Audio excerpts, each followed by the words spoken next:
Minya, Helena, I'm Virtual Neko, Nekonia Sebastian, and welcome to Sneko's 3D, the devlog series where I'm making a 3D game engine in the web browser from scratch, not using any 3D libraries or engines or anything, making it all myself. Surprisingly, we've been able to do it, which is cool. So, this time, oh yeah, let me show you what I did first. So first, we got the main menu. Hooray! So if you look here, this is what we had before. This is the, ooh, that was cool. 3D like rendering test. You can just spawn the cubes and, I don't know, do stuff with them, cycle them around, delete, add new ones. And you can see it's not perfect. So like here, we shouldn't be seeing this. It's whatever, I'm doing my best or something. And there's gonna be only more stuff to come, so be excited for that. So here is the new, like scene I've been testing. I'd like to show off. I call it My Raft, which is a scene in which you can build a raft. Wow, amazing. So I thought I would first, well, I mean, first we gotta show off our cool raft building skills. I mean, come on. If we get, oh geez, lag. And then we'll talk about the implementation of like how we got this to work and like all the new stuff we added. And then we're going to talk about some of the problems I've had / am having, because this lag issue I literally don't know how to fix. And yes, the placement is weird. Okay, that's the best you're going to get. There you go. Let's look at the code. So what's new? I think the first thing I changed since last devlog is this trans-Sneko class. Or trans-Sneko, like transformation. Is a class to handle the transformations that are done. So first, or initially, this was all handled in a Neko model. Had the shape, the faces, the colors, the pre-translated like cached points, and then the transformation to like get those points. But the first thing I wanted to add was like a camera, a first-person camera, which I did. Yeah. And it says Neko 3D camera, so this is just the base. This extends the trans-Sneko, so it itself is a transform, which is kind of interesting. Anyway, the reason we do this is because I made the first-person camera, and I noticed that the transformation was weird, so like wasn't acting the way I expected. And the reasons I found for that was this and this. So if we go back to trans-Sneko base, transform point, you start by scaling, then you rotate, then you translate. That makes sense to my brain. Like, you don't want to rotate a position. You want to rotate your rotation and then move to where you are, right? The order matters, apparently. But apparently not, because here, if you do it in the opposite order, it just doesn't work at all. It doesn't work like the way you'd expect. It's weird. So for some reason, you have to switch these for the camera only and not for other things. I don't know why. It's trial and error. I don't know my maths.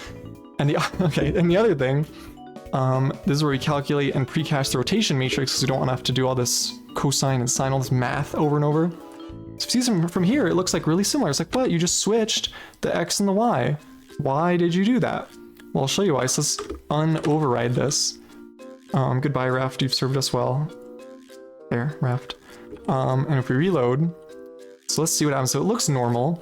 Then what happens? Oh, why are we? Oh, we're like sideways. What the heck? So it works like differently based on like where you are. I don't know why transformation order matters. Like here it's fine, kinda, but like the more you go, like we should be looking down, but then you have to do like this with the mouse, right? It's like weird. Like why does it curve? I don't know. I don't know why it does that. So anyway, for some reason, if you just switch the X and Y rotation, it fixes it. And look, we can just go and we're not like barrel rolling. Oh, wrong window. And we're not like barrel rolling over. I don't know why this does it. I thought rotation would be like cumulative or something. Like I don't know why it rolls if you're, I mean, same rotation, right? Like if you roll 90 degrees to the right and then 90 degrees to the left, you return back to 0, right? Like in 2D. Or if you go 90 degrees to the left or 90 to the right, you're back at 0. Like why does the order shouldn't matter, but it does for some reason. Anyway, that's what I learned. So this overrides. So any cameras we make have to override this to make everything work. Now, FPS camera. I still have some stuff to fix in here, but it does work in a little some way. So how does it work? It's basically just like Snecko Slayers, which I probably never shared because this is like, I don't know, code I've made a million times over. But what we do is we get the difference of the mouse position from last frame to this frame. So if it's like here to here, that'd be a right vector, like here to here, be like whoop. We want to rotate around the y-axis, the y looking up, right? Or actually down in this case, maybe I'll explain that later. A little cursed or something. But yeah, we want to rotate, like say this many, like 100 pixels turns into like 30 degrees on the y rotation axis. So it's basically what we do here. We have some clamping that, oh wait, maybe this clamping does work. No, it doesn't. So this is in angle, degrees, because this is just straight up copied from my other Unity game, Snecko Slayers, which uses degrees, but degrees are dumb, and copy pasting is dumb, and I'm dumb for copy pasting and using degrees in the first place. Anyway, this engine's gonna be all radians, but I'll fix it later. I don't know why we have this and this. This is so you can't like overflow. This may be a Unity specific thing, but the problem you see is, so if let's say we go down here, you should be able to stop looking up, right? But look what happens. You can just keep, you just keep like turning your head back, which is not really a thing you see often in 3D engines, probably for good reason. I mean, what happens if we go here and like go the other way? So now we're upside down, and now if we look left and right, it's flipped. So we don't want that, right? This is very weird. It's wrecking my brain. Let's go back to the code, which will certainly help things. So that's what this is for. And this is probably necessary too. Snecko Slayers is a good game. Play that game, not this one. And then we apply, so the rotation, this is the rotation storage, and we change the x based on the y's up and down. So the x-axis is going, let's get a fresh, is going this way. This, like that is the x-axis going this way. If you rotate that axis, you could think you're going up, down, versus if you have the y, or wait, this would be the z-axis rather. Z-axis, if you rotate, that's tilt. We don't want that. I don't know why I even brought it up. So if we can get the x-axis, y-axis rather, if you rotate around this looks left and right. Hopefully I explained that somewhat well. Yeah, so the x and the y, and not the z, because z is tilt, and you don't want to tilt the camera because that's weird. We're not in like a game where you have to like tilt around the wall, I don't know, anyway. And then it calculates it later. So it does this updated transform, which we return at the end, which will tell it to like update all the models' rotations based on our camera rotation. That also happens if we do movement. So if we move using WASD or whatever, we have to update everything as well. How does this work? We get the angle, the Y angle of the camera. So this is this angle. If you're looking up or down, you still, like even if you're looking max up, you still move forward back the same, left and right. But like, if you're looking at this thing, you want forward to move towards it, right? If you're looking to the left, forward should not go this way, right? It should go in the direction you're looking, because like obviously it would. But that's not natural, you have to like math it out. So you get the angle. Generally the rule is cosine angle for x and sine of angle for y, is what I've learned. So this is for the sideways axis, because the angle is at 0, which is essentially to our right, but we're looking forward, which is what this one does. We add pi over 2, I guess it's backwards. You know, everything in this engine is backwards in multiple meanings, don't worry about it. So this one goes forward. So this allows us to change the move vector. If we're holding the right and left arrow keys, it'll move left and right based on the angle. If we move forward keys, it moves forward based on the angle, which makes sense, but it's not like obvious to implement. And this goes up and down. This doesn't even care about the rotation. This is the easiest part. And then we just add it to our position. And get position here, this might have been from the last video, maybe I shared it. All these like get position, get rotation, they invalidate the points. So once you get it, you have this reference to like set. Invalidates the points, so it knows like, hey, you're getting this to change it. It's all automatically invalidating the stuff and it gets to get updated, right? Okay, so back to this little term here is what you use, like, do we need to update all the transforms? So let's go to our scene. And this is the scene we use for is the My Raft scene. Originally, I wanted to call it Mike's Raft because there was... Oh, I guess I can show you. Initially, I made this little Snecko, and the thought was like, oh, you're going to make a raft for this little Snecko guy here. Oh, let me show it. Hold on. There we go. You're going to make a raft for this little Snecko guy here.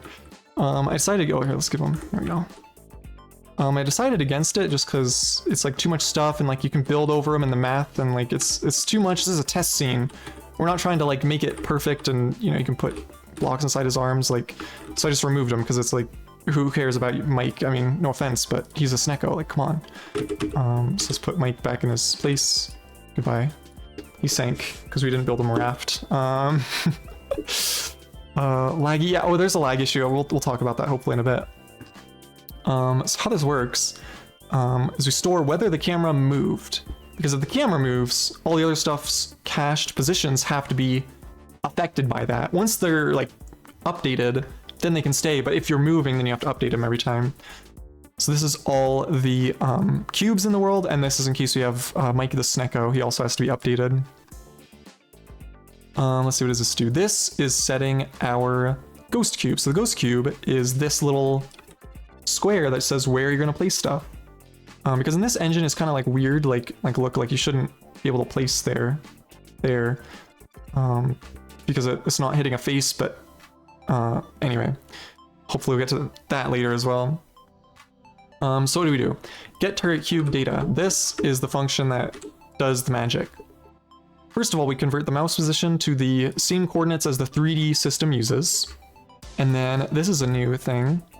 We go to the Neko 3D drawer. So this originally, all this get all the faces from the models, and then you sort them and you draw their polygons. I exported it into this little function. Takes the models and the camera, because you need that to transform, right? That's like the FPS camera or whatever. We give it just the cubes. So the reason I exported the function is because you can give it just the cubes in a scene where there's cubes and models. You can give it just one thing you want to get the faces of. You want to only click the cubes, or only click like the, I don't know, enemies or something. That's what this could be for. So you get all the faces, just like a list of all the transformed faces of all the cubes. And then we find which face our mouse is hovering and which one of those is closest to us. And we do that, we get rect over here. That is in little face, yeah. This just gets a rectangle containing all the points. And so that's why, let's see if we can get a good angle for this here. How would that, like here, you see this face here. The rectangle will be like this, and like here. So notice how it goes outside the model and down to like this point here. The bottom face is kind of like overriding it because it's technically like back here, and math is confusing. But anyway, yeah, so it goes like outside the model, and that's because it's just a square. It's not like this shape, because like the collision for like such a shape would be like weird, right? Like where would this go? Like down here, like look, like it still affects the left side even though my mouse is here, because again, look at this point, the square goes down and up because it's a literal square, and then here as well it should be the same, but the top overrides it. So it's not perfect, but this is just like a test scene, so it's not needing to be perfect. Maybe in the future we'll do like a voxel improvements devlog. Who knows if we want to make a voxel game. We'll see. So anyway, only if the face is containing the mouse in like screen coordinates. We get the distance to the center. That's calculated by taking all the points of the face and getting the average. So that's the center, I think. Distance to the mouse, or distance to the camera rather, and the closest one is the one that we return. So you give the index of the cube in the list. So yeah, we have the list of faces. We know there's 6 faces in a cube. You can get the index of that in case you need to like remove or whatever. Get the cube itself, or the model itself, and then the normal, which is not a real normal based on the face. It's just the, well, how does this work? So we know the cube. Let's go to our cube definition here. I may have changed this, I forget. I was fighting with this. Because remember last time I was like, oh, but the top and the minus, and it is all backwards. I think my Y direction is backwards, and I don't know how. Maybe this will come to haunt us later, if not already, but anyway. So how does the cube look? The faces are ordered top, bottom, left, right, front, back. So if we go to our, this here, this is a map of up, down, left, right, forward, back. And so what this allows us to do is, oh wait, we don't even use this actually. Yes, we do. So if the index of each cube is, or each face is, right? Let me explain this, if I can, if possible. So the list of cubes is the list of faces. They're not sorted yet. They're before the sort. So the faces will be cube 1 faces, cube 2 faces, cube 3 faces. So the order is preserved. So the order will essentially be cube 1, up, down, left, right, top, bottom. Cube 2, up, down, left, right, forward, back, or whatever, right there in that order. So modulus, we get the remainder of division by 6 sides. And so if we have all the faces, we convert that into the normal of the direction. But it's not a real normal, but it kind of is. It doesn't matter. Where did we even get here from? The ghost cube, yeah. And then we just add the normal to the ghost cube's position. And then, this is the cool part, or there's another cool part, it's all cool. We draw it. And remember the polygon thing on last one? I was like, oh yeah, you can draw just the outline edges, not like the full filled cube. Well, that's what we do. We just pass in true, and it draws this ghost cube in the position that it needs to be based on the mouse position. Awesome.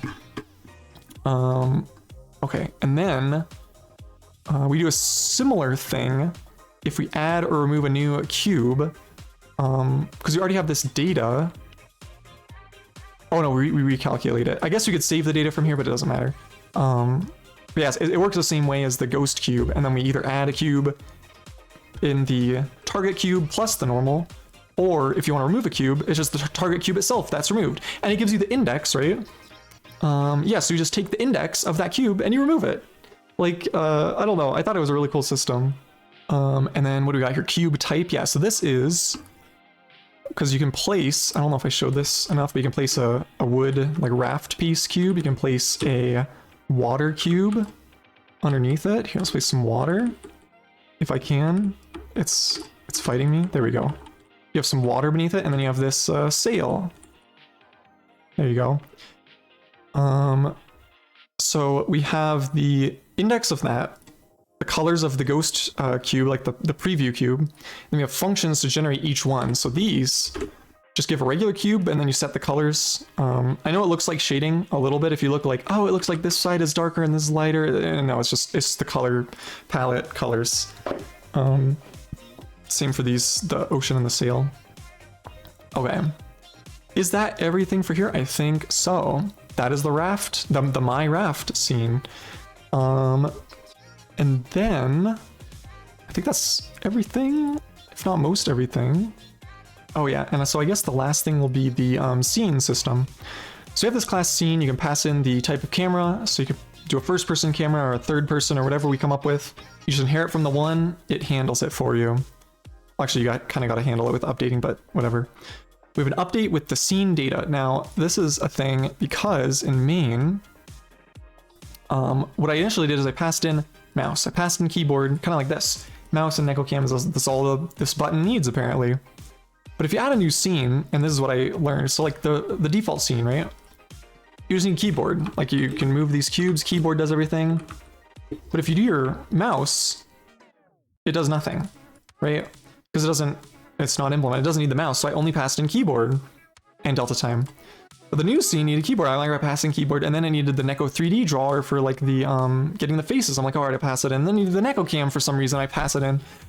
And then I'm like, well, I have to update the original cube test scene to make this work. So I'm like, updating, I'm like, wait a second, every new scene I add is probably gonna need some new bit of data passed in to update. This is gonna get like crazy to like maintain, because in scene base, I have to change the like data, and I have to change in every other scene update function that currently exists for all future scenes I add a new parameter. It's crazy. It's chaos. So how do we fix this? We just pass in one like object, I guess, that stores all the stuff. And so if we add something new that needs a new element, let's say this new one needs the current scene.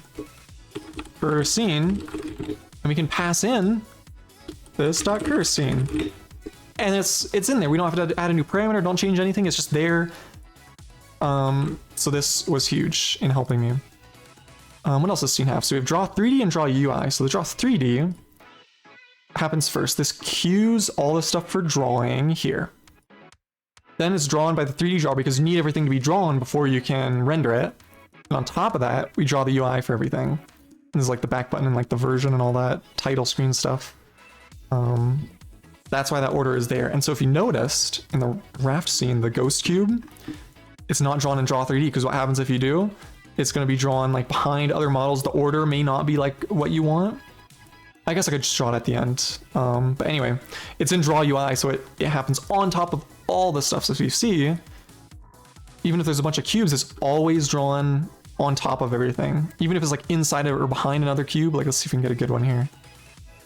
Like there, see it's behind the other cube, but it's still on top. It's like, yeah, that's where it is. You really see it, right? That's why it's in Draw UI. That's the benefit of that. And then in main, we're getting to the end of it.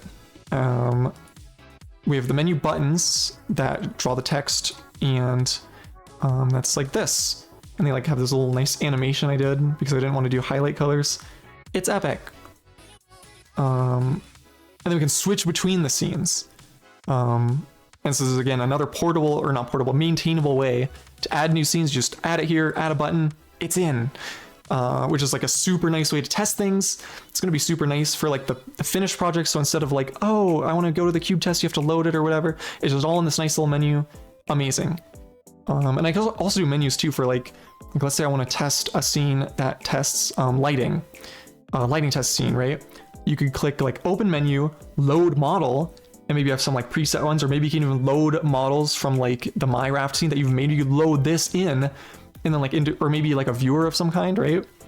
So this system is like really, really powerful, I think. The scene and like button system. I don't know what to call it. Anyway, that's what we got. Thanks for watching my rambling. So listening to my rambling. I think for next time, what kind of thoughts do we have? I think lighting or like shading would be a cool thing to tackle. And like revamping the colors finally, which I really need to do, because these currently every single of these 6 colors is stored in every cube, even though they're a copy. So if you do lighting, this can be majorly improved, hopefully. And then what else? Oh yeah, and I still want to make the 3D model creation item. And maybe a thing where you can like load models into other scenes would be kind of cool. I don't know.